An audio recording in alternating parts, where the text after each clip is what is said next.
আর যদি যে দোষ চর্চা তুমি করতেছো এটা তার মধ্যে নাই, তাহলে তো এটা আরো বড় অন্যায় হয়ে যায়। ফাঁকাত বাহাত্তা তুমি এমন চর্চা করতেছো, এমন ত্রুটি বর্ণনা করতেছো যেটা তার মধ্যে নাই, সে এটা থেকে পবিত্র, এটা থেকে মুক্ত।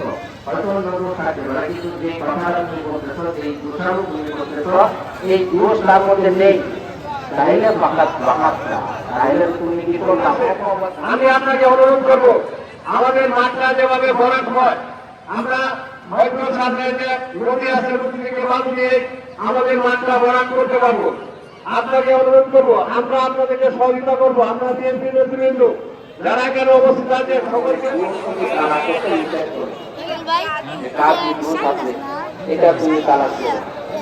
আপনি আমাদের সমাজের অবস্থায় কাজ চলে বা যেখানে মানুষ বসতেছে বোঝা অমুকের দোষ, অমুকের দোষ, অমুক এটা করছে, অমুক এটা করছে, এই দোষ বর্ণনা চলতেছে।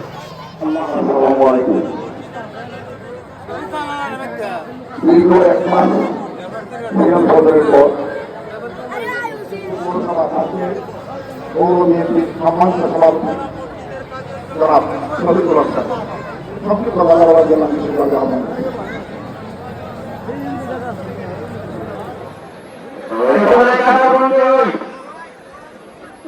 আবার